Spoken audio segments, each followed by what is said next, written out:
ဒီနေ့ဖတ်ပြပေးမှာကတော့ That Studio Project မှာထုတ်ဝေတဲ့ဘဲကလေး easy စာအုပ်ပဲဖြစ်ပါတယ်။ဖတ်ပြပေးမဲ့သူတွေကတော့ ဖေဖေရဲ့ မမေရဲ့ သမီးနုနုရဲ့ညီမလေးခင်ခင်ရဲ့ဖတ်ပြပေးမှာပဲဖြစ်ပါရဲ့ ဟိုးရှိတုန်းကတောလေးတစ်ခုထဲမှာရှိတဲ့ရေအိုင်လေးမှာဘဲထီလေးနဲ့ဘဲမလေးကတော်ရှင်စွာနေထိုင်ကြတယ်ဘဲမလေးကမကြခင်ပါပဲဥကလေးတွေဦးပြီးဘဲလေးတွေမွေးဖွားရတော့မဲ့မိခင်နောင်လေးပေါ့ကွယ်တရက်မှာတော့ဘဲထီလေးနဲ့ဘဲမလေးနေထိုင်တဲ့ရေအိုင်ကိုဘဲဖမ်းတဲ့လူတွေရောက်လာကြတော့ဘဲစုံတွေကထွက်ပြေးရရှာတယ်ကျွေးနွားရင်ဥကျင်လာတဲ့ဘဲမလေးကမကြက်မရဲ့ဝတ်ချင်းနဲ့ဝင်ပြီးဘဲဥလေးတူဥခဲ့တယ်အဲ့ဒီလိုဥပြီးရဲ့နောက်မှာပဲဘဲထီလေးနဲ့ဘဲမလေးကိုဘဲဖမ်းသမားတွေကတွေ့ပြီးဖမ်းခေါ်သွားကြတယ်ကွဒီလိုနဲ့မကြက်မရဲ့ဝတ်ချင်းထဲမှာဘဲမလေးဥခဲ့တဲ့ဥကနေဘဲလေးတစ်ကောင်ပေါက်လာခဲ့တယ်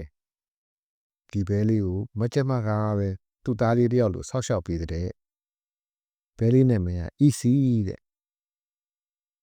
မကြက်မမှာတခြားကြက်ပေါက်စသားလေးနှစ်ကောင်လည်းရှိသေးတယ်ဒါပေမဲ့ကြက်ပေါက်စသားလေးနှစ်ကောင်ဘဲလေး easy ကိုမချစ်ကြဘူး ဒီကောင်ကငါတို့နဲ့ပုံစံမတူဘူးဘလို့ကောင်လည်းမသိဘူးနှုတ်သီးကပြဲပြဲခြေတော့ကကြီးကြီးနဲ့အပေါင်းတဲ့မလို့တာကောင်းမယ်ကွာသူ့ကိုမခေါ်ပဲတို့ကြီးပဲဆိုကြတယ်ဟုတ်ကဲ့ငါတို့နဲ့ဝဝင်းနေ ဘဲလေး easy ကိုမခေါ်ပဲကြက်ကလေးနှစ်ကောင်ကသူတို့ကြီးပဲစောကြတာပေါ့စော်ရင်းနဲ့ရေကန်တစ်ခုနားလဲရောက်ရောကြက်ကလေးတစ်ကောင်ကရေထဲကျသွားလီရော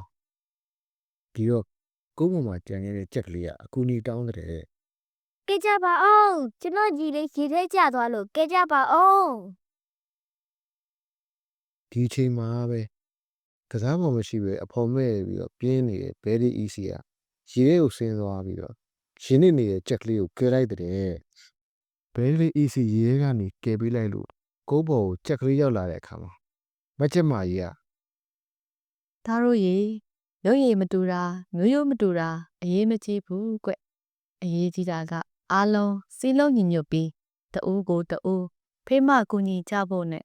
ရိုင်းပေးတတ်ဖို့ပါပဲကို့မှာမချိတဲ့စွမ်းရည်လေးသူ့မှာရှိနေမယ်သူ့မှာမရှိတဲ့စွမ်းရည်တွေကလည်းကို့မှာရှိချင်ရှိနေမှာခုဆိုမိမိတို့ကြက်တွေရေမကူးနိုင်ပေမဲ့သားလေးအစ်စီရေကူးတတ်တော့အခုလိုအသက်မသေးပဲအသက်ရှင်ခွင့်ရတာပေါ့ အဲ့လိုကျမကြီးကပြောလိုက်တော့ကြက်ကလေးတွေကလည်း ဟုတ်ကဲ့ပါမမေဟုတ်ကဲ့ပါဗျနောက်ဆိုညီလေး easy ကိုခွဲခြားပြီးမဆက်ဆံတော့ပါဘူးအတူတူချစ်ချစ်ခင်ခင်နေကြပါမယ် ကြက်ကလေးတွေကအဲ့လိုဖတိပေးလိုက်တဲ့ကွယ်ဒီလိုနဲ့ကြက်ကလေးတွေနဲ့ဘဲကလေး easy ဟာသက်ဆုံးတိုင်းချစ်ချစ်ခင်ခင်စစ်စစ်လုံးလုံးနေထိုင်သွားကြတဲ့ကွယ်ပုံမြင်လေးရတော့ဒါပါပဲကွယ်